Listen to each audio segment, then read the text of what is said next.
వచ్చినటువంటి పాత్రికేయ సోదరులు, ఎలక్ట్రానిక్ మీడియా ప్రతినిధులు, కెమెరామెన్ సోదరులు, అలాగే ఫోటోగ్రాఫర్ సోదరులు అందరికీ కూడా పేరు పేరున హృదయపూర్వకంగా కృతజ్ఞతలు తెలుపుతూ ఉన్నాం. మీ అందరికీ తెలుసు, గడిచిన 5 ఏళ్లుగా వైసీపీ ప్రభుత్వం చేసినటువంటి భూదోపిడీ ఏదైతే ఉందో ఎప్పటికప్పుడు కూటమి పార్టీలు బిల్లులో తీసుకురావడం, దాంట్లో భాగంగా పవన్ కళ్యాణ్ గారి స్ఫూర్తి ఏదైతే ఉందో ప్రాంతంలో జరుగుతున్నటువంటి అన్యాయం కానీ, అక్రమాలు కానీ, భూదోపిడీ కానీ, ప్రజా సంపదని దోచుకునేటువంటి విధానాలు ఏవైతే వైసీపీ ప్రభుత్వం అవలంబించిందో వాటిని ఎప్పటికప్పుడు వెలికి తీయాలి, ప్రజల పక్షాన ప్రభుత్వ ఆస్తుల రక్షణ కోసం అనునిత్యం పోరాడాలనేటువంటి పిలుపునిచ్చినటువంటి మా నాయకుడి స్ఫూర్తితో చంద్రబాబు నాయుడు గారు సుదీర్ఘ అనుభవం చరిత్ర కలిగినటువంటి ఒక మహోన్నతమైనటువంటి వ్యక్తిగా 4వ పర్యాయం ముఖ్యమంత్రిగా ఈ రాష్ట్రాన్ని సుభిక్షంగా మనం పరిపాలించాలి, రాష్ట్ర ప్రజలకు సంపదను అందించాలని చెప్పి అనుకున్నటువంటి తరుణంలో మీ అందరికీ తెలుసు, మధురవాడలో ఎన్సీసీ భూములు ఏవైతే ఉన్నాయో 97 ఎకరాల 30 సెంట్ల భూమి గత ప్రభుత్వం ఏపీ హౌసింగ్ కార్పొరేషన్తో కలిపి ఆ భూమిని డెవలప్ చేయాలని చెప్పి ఒక ఉద్దేశంతో ఇచ్చినటువంటి ఆ భూ కేటాయింపు ఏదైతే ఉందో ఆ భూ కేటాయింపు ఈ ఎన్సీసీ భూములు ఇవి. ఈ ఎన్సీసీ భూములు మధురవాడ ఐటీ హిల్ దగ్గర ఉన్నటువంటి భూములు ఇవి. 97 ఎకరాల 30 సెంట్లు. ఏదైతే హౌసింగ్ కార్పొరేషన్ గురించి వాళ్ళు చేసుకున్నటువంటి ఒప్పందం ఏదైతే ఉందో సకాలంలో ఎన్సీసీ పూర్తి చేయకపోవడంతో గత ప్రభుత్వాలు వాటిని క్యాన్సిల్ చేసిన తర్వాత మళ్ళీ వాళ్ళు కోర్టుకు వెళ్ళడం, తర్వాత కోర్టు నుంచి వాళ్ళు ఆ భూ కేటాయింపులని అనుకూలంగా ఆర్డర్ని తెచ్చుకోవడం, దాని మీద వైసీపీ ప్రభుత్వం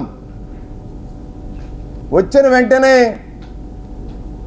వాళ్ళ తండ్రి ఏవైతే భూ కేటాయింపులు చేశారో ఆ భూ కేటాయింపులన్నీ కూడా మళ్ళీ వాళ్ళందరినీ భయపెట్టి భయభ్రాంతులు గురిచేసి లాక్కునేటువంటి ప్రక్రియ ఏదైతే జగన్మోహన్ రెడ్డి ప్రభుత్వం వాళ్ళ బినామీలు చేపట్టారో దాంట్లో భాగంగానే వైసీపీ ప్రభుత్వం వచ్చిన వెంటనే ఎన్సీసీ భూముల మీద కళ్ళు పడినాయి.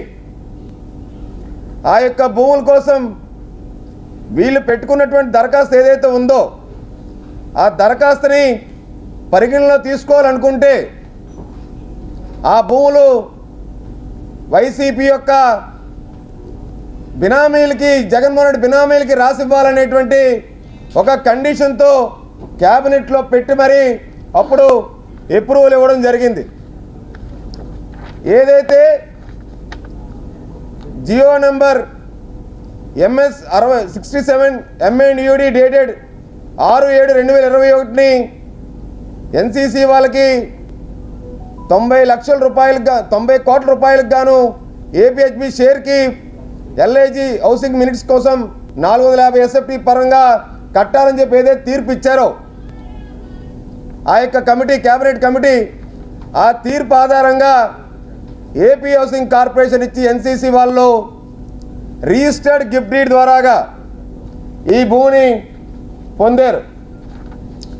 ఆ భూమి ఇదే జిల్లా కలెక్టర్, మాజీ కలెక్టర్, వెళ్ళిపోయినటువంటి కలెక్టర్ గారు, జగన్మోహన్ రెడ్డి తొత్తుగా వ్యవహరించినటువంటి కలెక్టర్ గారు, మల్లిగా పిలువబడేటువంటి ఆ కలెక్టర్ గారు 22/9/2021 survey number 411, 412, 419/1 sub division /2/3 sub డివిజన్లో ఉన్నటువంటి భూమిలో హిల్ పారంబోక్, కొండ పారంబోక్గా క్లాసిఫికేషన్ కూడా ఆయన ఇచ్చినటువంటి ప్రొసీడింగ్స్ ఉన్నాయి. కొండ పారంబోక్ ఇచ్చినటువంటి ప్రొసీడింగ్స్ కూడా ఉన్నాయి. కలెక్టర్ గారు ఇచ్చినటువంటి ప్రొసీడింగ్స్ తర్వాత ఈ భూమిని 27 అక్టోబర్ 2021 ఎన్సీసీ వాళ్ళు రిజిస్ట్రేషన్ చేయించుకున్నారు. సరే, ఏ కారణంతోనైతే ఇచ్చారో భూమి, ఆ కారణంతో ఆ భూమిని వినియోగించుకోకపోగా కోర్టులను ఆశ్రయించిన తర్వాత జగన్మోహన్ రెడ్డి క్యాబినెట్ కమిటీలో పెట్టడం, వాళ్ళకి అంతర్గతంగా ఒప్పందం కుదుర్చుకోవడం, ఆ భూమిని కొట్టేల దుర్బుద్ధితో వాళ్ళన్నింటినీ ఆమోదించడం, ఆగమేఘాల మీద జగన్మోహన్ రెడ్డి ప్రభుత్వం, జగన్మోహన్ రెడ్డికి సంబంధించినటువంటి అప్పుడు అధికారులు కూడా తొత్తులుగా వ్యవహరించడం అనేది సాగిన వైనం మనందరూ కూడా చూసాం. అయితే రిజిస్ట్రేషన్ చేసుకున్న వెంటనే వీళ్ళు ఒక ప్రాజెక్ట్, హౌసింగ్ ప్రాజెక్టు 173 విల్లాలు, ఈ మొత్తం 97 ఎకరాల 30 సెంట్లలో 173 విల్లాలు, ground floor plus 2 upper floors plus ఒక క్లబ్ హౌసు ప్లస్ ఒక basement plus ground plus 2 upper floors, commercial plots 22, దాంట్లో రెసిడెన్షియల్ ప్లాట్స్ 32. మొత్తం దీనికోసం జీవీఎంసీకి 19/12/2022లో ఎన్సీసీ వాళ్ళు ప్లాన్ అప్రూవల్ కోసం అప్లై చేశారు. అప్లై చేసిన దగ్గర నుంచి కూడా ఇప్పటి వరకు అసలు ఆ భూమి క్లాసిఫికేషను కొండ పారంబోక్ ఏదైతే ఉందో ఆ క్లాసిఫికేషన్ ఇప్పటికీ కూడా మార్చలేదు. క్లాసిఫికేషన్ మారాలంటే ఏం చేయాలి? ఎన్సీసీ వాళ్ళు 3% నాలా కట్టాలి. అర్బన్ లిమిట్స్లో నాలా ఫీజు కట్టాలి. అంటే ఇక్కడ ఉన్నటువంటి మార్కెట్ వాల్యూ ఏదైతే రిజిస్టర్డ్ వాల్యూ ఉందో, ప్రస్తుత రిజిస్టర్డ్ వాల్యూ వీళ్ళు రిజిస్ట్రేషన్ చేసుకునే టైంకి 2024లో గజం 27,000 ఉంది. 27,000కి గాను మార్కెట్ వాల్యూకి 97 ఎకరాల 30 సెంట్లు, అంటే సుమారు 4,20,000 గజాలు పైగా భూమికి నాలా డబ్బులు రూపాయి కూడా కట్టలేదు. వీళ్ళు నాలా కట్టకుండా, ల్యాండ్ కన్వర్షన్ అవ్వకుండా, ఏదైతే రెవెన్యూ రికార్డ్స్లో ఈ భూమి క్లాసిఫికేషన్ యొక్క భూ మార్పిడి ఏదైతే ఉందో దాన్ని మార్పు చేయకుండా వీళ్ళు జీవీఎంసీకి ప్లాన్ అప్లై చేస్తే జీవీఎంసీ అధికారులు షార్ట్ ఫాల్ రాశారు. షార్ట్ ఫాల్ రాసిన తర్వాత వాళ్ళు ఏంటంటే జీవీఎంసీ అధికారులు మెన్షన్ చేశారంటే, ఈ అప్లికేషను ఏదైతే పెట్టారో 411 సర్వే నెంబర్ 412, 419/1, 2, 3 సబ్ డివిజన్లు ఏదైతే ఉన్నాయో, this were classified as poramboke hill as per revenue records and necessary incorporations of sub division details has to be made in revenue records. రెవెన్యూ రికార్డ్స్లో మొత్తం ఆ యొక్క భూమి స్వరూపాన్ని, క్లాసిఫికేషన్ని ఇన్కార్పొరేట్ చేసుకొని ఆ డాక్యుమెంట్ సబ్మిట్ చేయమన్నారు. రెండోది, application submit to registered gift deed free of cost and GVMC commissioner 80 feet master plan road widening approved wide RDP in so and so case అన్నారు. ఈ భూమికి ఇరువైపులా 80 అడుగుల రోడ్డు ఉందండి. ఆ రోడ్డు సరిపోక మళ్ళీ వీళ్ళ విల్లాల కోసం, వీళ్ళ రియల్ ఎస్టేట్ వ్యాపారం కోసం మళ్ళీ మాస్టర్ ప్లాన్లో 80 అడుగుల రోడ్డు రూపొందించారండి. ఆ 80 అడుగుల రోడ్డు కోసం ఫ్రీగా రిజిస్టర్డ్ గిఫ్ట్ డీడ్ ఇవ్వాలి. మళ్ళీ ఆ గిఫ్ట్ డీడ్ దగ్గర నుంచి ఇచ్చిన తర్వాత ఎటువంటి టీడీఆర్ కానీ ఏమీ కానీ ఆశించకూడదు. 97 ఎకరాల 30 సెంట్లలో ఆ లేఅవుట్లో వాళ్ళు ఇంటర్నల్ రోడ్స్ వాళ్ళు ఫార్మ్ చేసుకోవాలి. ఆల్రెడీ అప్రోచ్ రోడ్స్ ఉన్నాయి. మళ్ళీ ఉంటుండగా కూడా 3 కిలోమీటర్ల 300 మీటర్ల ఎక్స్ట్రాగా మళ్ళీ 80 అడుగుల రోడ్డు మాస్టర్ ప్లాన్లు రూపొందించేశారు. ఫ్రీ ఆఫ్ కాస్ట్గా వచ్చినటువంటి రిజిస్టర్డ్ డీడ్ని ఒకసారి వెరిఫై చేయండి అని చెప్పి షార్ట్ ఫాల్ ఇచ్చారు. ఇంకా టీడీఆర్ విషయం మీకు చెప్తా మీకు దాని గురించి. మూడోది, application has to produce NALA proceedings issued by RDO payment receipt and paid through Mee Seva for the proposal. అంటే నాలా డబ్బులు వీళ్ళు కట్టలేదు, నాలా ప్రొసీడింగ్స్ లేవని చెప్పి అన్నారు. నాలుగోది, the application has to produce up to date VLT payment details for the total proposal. ఏమండి, సామాన్యుడి కనుక ఎక్కడైనా చిన్న స్థలంలో ఇల్లు కట్టుకునే ప్లాన్ పెడితే విఎల్టీ గడిచిన గత 3 ఏళ్ళ వరకు విఎల్టీ వేసి ఆ డబ్బులు పే చేయిందే ప్లాన్ మూవ్ చేయరు. ఇక్కడ 97 ఎకరాల 30 సెంట్లకు గాను జీవీఎంసీకి విఎల్టీ కట్టాలంటే 20 కోట్ల రూపాయలు విఎల్టీ కట్టాలి. 2 రూపాయలు కూడా విఎల్టీ కట్టలేదండి వీళ్ళు. అది విఎల్టీ కట్టాలని చెప్పి మెన్షన్ చేశారు. విత్ రిఫరెన్స్ టు ద నాలుగోదండి, with reference to the sanction of master plan it is observed that a water body shown in the proposed site but the same was not in shown in the revenue records. Hence the applicant is requested to clarify the dispensary. ఆ యొక్క ప్లాన్లోని ఆ సైట్లో ఏదైతే ఉందో natural water body ఉంది. ఆ natural water body ఏదైతే ఉందో అది రెవెన్యూ రికార్డ్స్లో మీరు చూపించటం లేదు అని చెప్పి ఇన్ని అబ్జెక్షన్స్ ఉన్నాయండి. ఇన్ని అబ్జెక్షన్స్ ఉంటుండగా ఇది జీవీఎంసీ అఫీషియల్ వెబ్సైట్లో ఈ ప్లాన్ యొక్క స్థితిగతులు ఏంటో చెప్పడానికండి. ఇది స్టేటస్ అండి, ఫైల్ స్టేటస్ అప్రూవ్డ్. ఇది ఫైల్ అప్రూవ్డ్ అండి.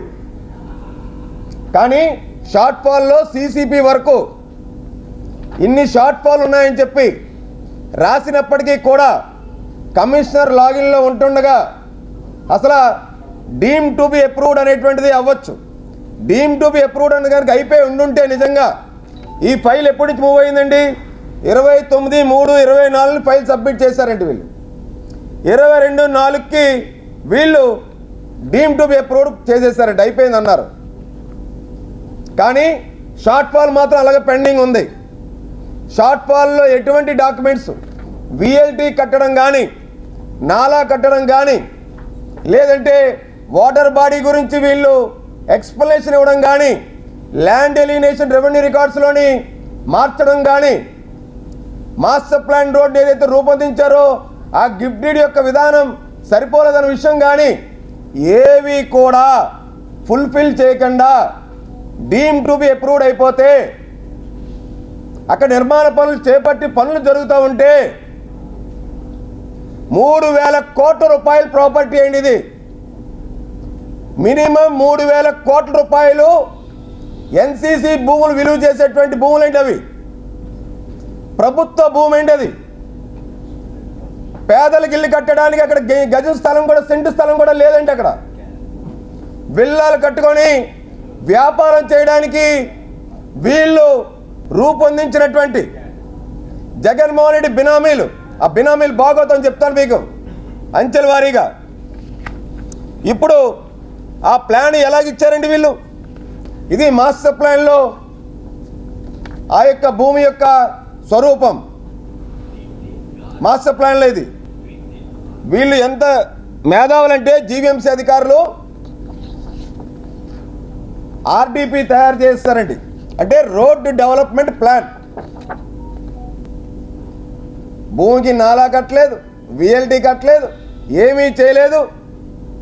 వీళ్ళకి ఆ 3 కిలోమీటర్ల 300 మీటర్ల కోసం అక్కడ ప్యారలల్గా రోడ్ వేయాలని చెప్పి ఇది ఆర్డీపీ తయారు చేస్తారు. ఈ ఆర్డీపీకి ఇదిగోండి మొత్తం అంతా స్కెచ్ అంతా. ఇది రోడ్డు యొక్క స్వరూపం, ఆ లేఅవుట్ది. దీనికి వీళ్ళు ఈ ఆర్డీపీ ఏదైతే తయారు చేశారో ఈ ఆర్డీపీ అసలు ఏం కట్టారని తయారు చేస్తారండి వీళ్ళు? టీడీఆర్ కోసం. అసలు ఆర్డీపీ అప్పుడే టీడీఆర్ కోసం దరఖాస్తు చేస్తారంటే 20/2/2023 అండి. ఇది ఎన్సీసీ లెటర్ యాడ్ మీద తయారు చేసి మేము టీడీఆర్ ఇవ్వండి, request for providing as transferable development rights to the extent road widening affected in our site area regarding. వీళ్ళు పాపం ఏదో అమాయకుల్లాగా 8,610 గజాల కోసం టీడీఆర్ మేము సరెండర్ చేస్తున్నాం, గిఫ్ట్ డీడ్ చేస్తున్నాం అని అంటున్నారండి.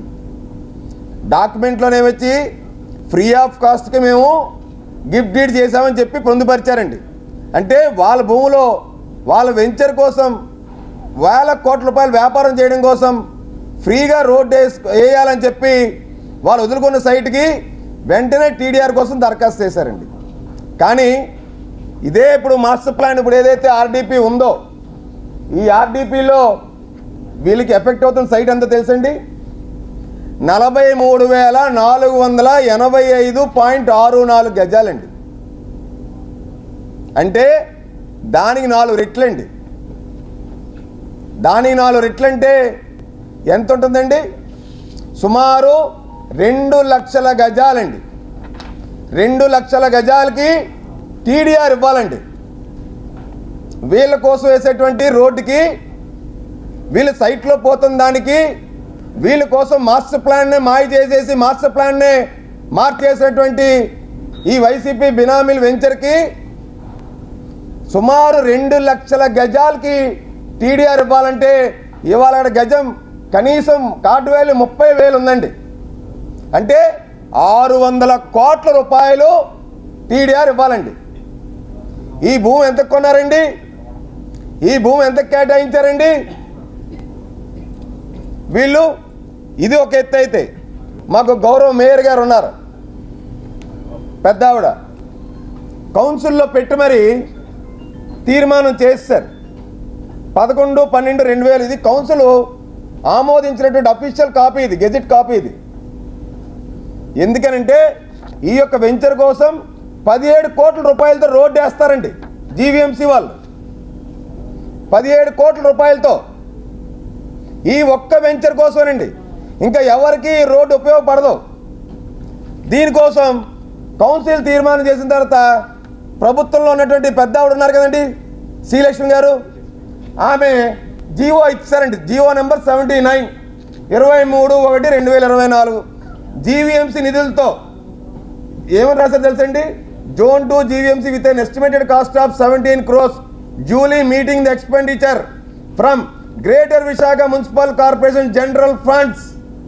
అంటే జీవీఎంసీ జనరల్ ఫండ్స్ నుంచి ఈ యొక్క 17 కోట్ల రూపాయలతో రోడ్లు వేసేయాలండి. దానికి ఆగమేఘాల మీద టెండర్లు పిలిచారండి. టెండర్లు కూడా ఫైనలైజ్ అయిపోయాయండి. 6 వచ్చారండి, 4 క్వాలిఫై అయ్యారండి, టెక్నికల్ బిడ్ ఓపెన్ చేశారండి. ఓపెన్ చేసిన తర్వాత ఇప్పుడు ఫైనాన్షియల్ బిడ్ దగ్గర పెండింగ్లో ఉందండి. ఈ వెంచర్ కోసం ఆపసోపాలు పడి కనీసం విఎల్టీ కట్టలేదు, ల్యాండ్ ఇంకా పూర్తిగా స్వభావం మారలేదు. భూమి కేటాయించింది ఏమొచ్చి వీళ్ళు కట్టింది 97 కోట్ల రూపాయలు ప్రభుత్వానికి కట్టారు. ముందర కేటాయించింది కాకుండా ఏదైతే 3% షేర్ రెవెన్యూ షేర్ కట్టాలో కట్టేశారు. ప్రభుత్వం దగ్గర నుంచి 600 కోట్ల రూపాయలు టీడీఆర్ కొట్టేయాలి, 17 కోట్ల రూపాయలతో రోడ్లు వేసేయాలి, నాలా డబ్బులు కట్టకుండా ఎగ్గొట్టాలి, విఎల్టీ 20 కోట్లు కట్టకుండా ఎగ్గొట్టాలి. ఇదంతా దేనికోసం అంటే, ఇదంతా చేసినందుకు జగన్మోహన్ రెడ్డి దగ్గర ఒక వ్యక్తిగత కార్యదర్శి ఉంటాడు. ఆ వ్యక్తిగత కార్యదర్శికి 4.5 ఎకరాలు ఇచ్చారండి గిఫ్ట్గా. వాళ్ళ బెనామీ పేరు మీద రిజిస్ట్రేషన్ చేస్తారండి. ఈ మొత్తం భూ వ్యవహారం అంతా, ఈ మొత్తం ఎన్సీసీ భూ వ్యవహారం అంతా చక్కబెట్టి ఇప్పుడు వాళ్ళకి దోచుకోవడానికి పర్మిషన్ ఇచ్చినందుకు మంత్రి కొట్టు సత్యనారాయణ తెలుసు కదండి మీకు, ఆయన మంత్రి పదవి ఇచ్చారు సెకండ్ దఫా. అది బహుమానంగా ఈ ఎన్సీసీ భూముల్లో బహుమానంగా మంత్రి పదవి ఇవ్వడం, వాళ్ళ వ్యక్తిగత కార్యదర్శి 4.5 ఎకరాలు అక్కడ భూమి రిజిస్ట్రేషన్ చేయడం. ఇవ్వండి కొట్టు మురళీకృష్ణ, ఈ జీపీఆర్ఎల్ హౌసింగ్ ప్రైవేట్ లిమిటెడ్. వీళ్ళు షెల్ కంపెనీస్ ఓపెన్ చేస్తారండి. షెల్ కంపెనీస్ ఓపెన్ చేసి వీళ్ళు మొత్తం భారీ ఎత్తున లావాదేవీలు చేశారు దీంట్లో. అసలు ఈ భూమి వైసీపీ మాజీ మంత్రి గత ప్రభుత్వంలో కొట్టు సత్యనారాయణ వాళ్ళ తమ్ముడు కొట్టేశాడని చెప్పి జనసేన టీడీపీ పార్టీలు ఎప్పటికప్పుడు వెలుగులో తీసుకొచ్చిన విషయం మీ అందరికీ కూడా తెలుసు. ఇంత వేల కోట్ల రూపాయల భూమిని, ప్రభుత్వ భూమిని ప్రైవేట్ వ్యక్తి కట్టబెడితే హౌసింగ్ కోసం జగన్మోహన్ రెడ్డి బినామీ అయినటువంటి విజయసాయి రెడ్డి, కొట్టు సత్యనారాయణ వాళ్ళ తమ్ముడు కొట్టు మురళీకృష్ణ, ఎవరైతే జగన్మోహన్ రెడ్డి వ్యక్తిగత కార్యదర్శి ఉంటారో కేఎన్ఆర్, ఆ కె నాగేశ్వర రెడ్డి అనేటువంటి వ్యక్తి, వీళ్ళు మొత్తం కథంతా నడిపించేసి కలెక్టర్ మల్లి గారితోని, జీవీఎంసీ కమిషనర్ ఇప్పుడు ఉన్నటువంటి పాపం సాయికాంత్ వర్మ గారితోని, జీవీఎంసీ అధికారులతోని, వీళ్ళందరితోని కథంతా నడిపించేశారు. ఈ షెల్ కంపెనీలు ఎన్నున్నాయో తెలుసండి? ఈ షెల్ కంపెనీలు మొత్తానికి కీలక సూత్రధారి సింగపూరు రమణారెడ్డి అండి. ఆయనే గతంలో హరిత అక్కడ ప్రాజెక్ట్స్ ఏవైతే ఉన్నాయో ఆ కేటాయింపుల్లోని సరిగ్గా పని చేయకుండా ప్రాజెక్ట్ వదిలేసి వెళ్ళిపోతే 5-6 ఏళ్ళు పట్టిందండి ఉడాకి ఆ ప్రాజెక్ట్ కంప్లీట్ చేయడానికి. అక్కడ పక్కనే శ్రీరామ్ ప్రాపర్టీస్ కూడా ఈ సింగపూర్ రమణారెడ్డి భాగవతానండి. వీడి మీద దేశవ్యాప్తంగా 63 కేసులు ఉన్నాయండి, లుకౌట్ నోటీసులు ఉన్నాయండి. వీడు ఒక పెద్ద ఫైనాన్షియల్ స్టేట్ అండి, క్రిమినల్ అండి. వీడిని కేంద్ర బిందువుగా పెట్టుకొని విజయసాయి రెడ్డి, కొట్టు మురళీకృష్ణ, ఈ కేఎన్ఆర్ అనేటువంటి వ్యక్తులు ఎవరైతే ఉన్నారో వీళ్ళు మొత్తం వ్యవహారాన్ని చక్కబెట్టేసి దోచేశారండి మొత్తం. ఇగో కేఎన్ఆర్ గారి యొక్క బినామీ పేరు మీద చేయించుకున్నటువంటి ఎక్స్టెండెడ్ డాక్యుమెంట్ ఇది. 4వ తారీఖు మే 2024 రిజిస్ట్రేషన్ చేయించారు. అసలు వీళ్ళు సంస్థల్లో విజయనగరం చెందినటువంటి ఒక సామాన్య పూరుగుడుసులో ఉన్నటువంటి ఈ కోలా వెంకటరామమూర్తి ఎవరండి? అసలు ఈ భూములన్నీ కూడా వైసీపీ నేతలు దోచేస్తున్నారు. వేల కోట్ల రూపాయలు విశాఖలో అత్యంత విలువైనటువంటి భూముల్ని దోచేశారు. ఎన్సీసీ భూముల్ని అడ్డగోలుగా ఏదైతే దోచేశారో ఈ మొత్తం వ్యవహారం మీద దర్యాప్తు జరపాలని చెప్పి పదే పదే జనసేన టీడీపీ పోరాటం చేసినప్పటికీ కూడా జీవీఎంసీ నిధులతో రోడ్లు టీడీఆర్ కొట్టేయడానికి భాగవతం. జీవీఎంసీ అధికారులు ఎందుకండి ప్లాన్ ఇప్పటి వరకు కూడా వాళ్ళు రివోక్ ఎందుకు చేయలేదు? ఎందుకు వాళ్ళు అమరావతికి కంప్లైంట్ రేస్ చేసి డాక్యుమెంట్లు వీళ్ళు పూర్తిగా సబ్మిట్ చేయలేదు? దీన్ని క్యాన్సిల్ చేయండి అని చెప్పి, అంటే డీమ్ టు అప్రూవల్ని క్యాన్సిల్ చేయాలని చెప్పి ఎందుకు చర్యలు చేపట్టలేదు జీవీఎంసీ కమిషనర్ సాయికాంత్ వర్మ గారు? అంత పెద్ద ఎత్తున పనులు జరుగుతూ ఉంటే వీళ్ళు ఎందుకు పనులు నిలిపేయలేదు? విజయసాయిరెడ్డి తొత్తుగా కొట్టు సత్యనారాయణ వాళ్ళ తమ్ముడు ఇచ్చినటువంటి ముడుపులు ఏవైతే ఉన్నాయో వాళ్ళ ముడుపులు తీసుకొని ఇప్పటికీ జగన్మోహన్ రెడ్డి వ్యక్తిగత కార్యదర్శి కేఎన్ఆర్ ఎవరైతే ఉన్నారో వాళ్ళు చెప్పినట్టు వీళ్ళు ఆటలాడుతున్నారా అని చెప్పి మేము అడుగుతా ఉన్నాం. ఇన్ని కోట్ల రూపాయలు వీళ్ళు ప్రభుత్వానికి కట్టాల్సినవి ఎగ్గొట్టేసి కట్టకుండా, విఎల్టీ కట్టకుండా, నాలా కట్టకుండా, వాటర్ బాడీలో వీళ్ళు నిర్మాణానికి అనుమతులు పెట్టి ఎటువంటి క్లియరెన్స్లు రాకుండా ఉన్నటువంటి అధికారుల మీద ఒత్తిళ్లు పెడతా ఉంటే, దౌర్జన్యంగా నిర్మాణ పనులు చేపడతా ఉంటే ఏం చేస్తున్నారు ఈ అధికారులను అడుగుతా ఉన్నాం మేము. అంతేకాదు అక్కడ తవ్వేటువంటి గ్రావెల్ ఏదైతే ఉందో ఆ గ్రావెల్కి అసలు వీళ్ళు మైనింగ్ పర్మిషన్ తీసుకున్నారా అని చెప్పి మాకు అనుమానాలు ఉన్నాయి. ఇంకా దాని గురించి పూర్తి స్థాయిలో సమాచారం రావాల్సి ఉంది. 3,000 కోట్ల రూపాయలు ఎన్సీసీ భూముల్లో ఏదైతే విజయసాయిరెడ్డి, కొట్టు సత్యనారాయణ తమ్ముడు కొట్టు మురళీకృష్ణ, అలాగే కేఎన్ఆర్ వీళ్ళు ముగ్గురిని కూడా వీళ్ళ ఆర్థిక లావాదేవీలు బ్యాంక్ స్టేట్మెంట్ ఉన్నాయండి మా దగ్గర. వీళ్ళ యొక్క బినామీ కంపెనీల బ్యాంక్ స్టేట్మెంట్లు ఉన్నాయి.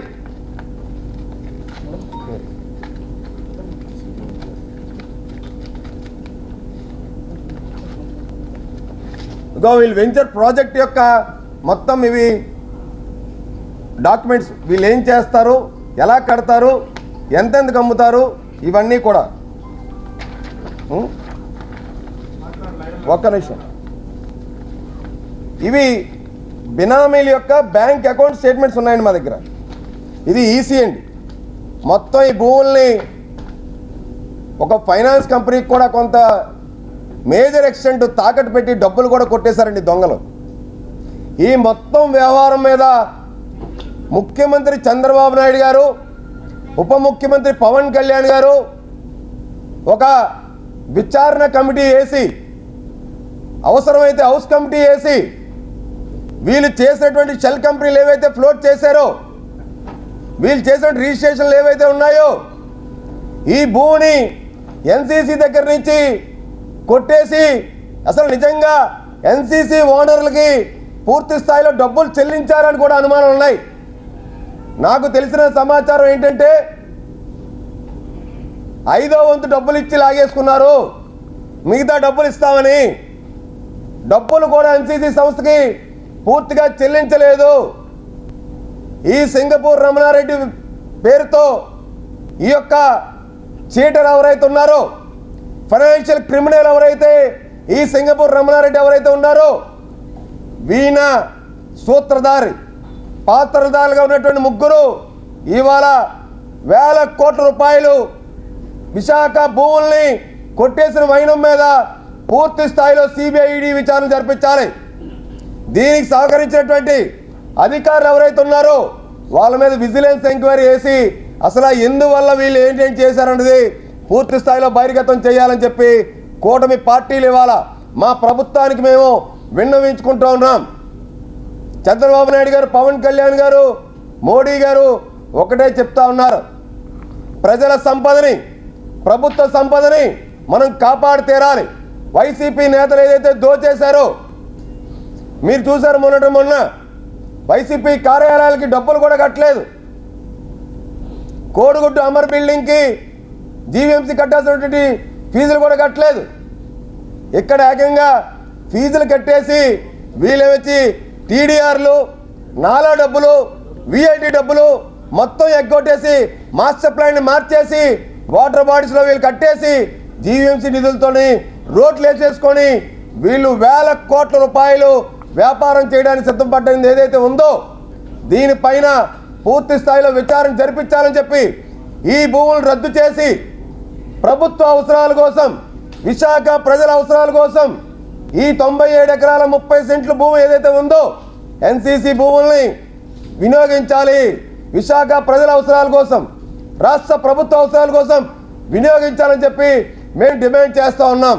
ఖచ్చితంగా ఇలాంటివి ఏవైతే ఉన్నాయో, వైసీపీ భూదోపిడీ వ్యవహారాలు ఏవైతే ఉన్నాయో ఎప్పటికప్పుడు వెలుగులో తీసుకొచ్చి ఆ భూముల్ని, ప్రభుత్వ భూములకి, ప్రజల ఆస్తిని కాపాడేదానికి తెలుగుదేశం, జనసేన, బీజేపీ పార్టీలు ఎప్పుడు కూడా పోరాటం కొనసాగిస్తాయని చెప్పి కూడా తెలియజేస్తున్నాం.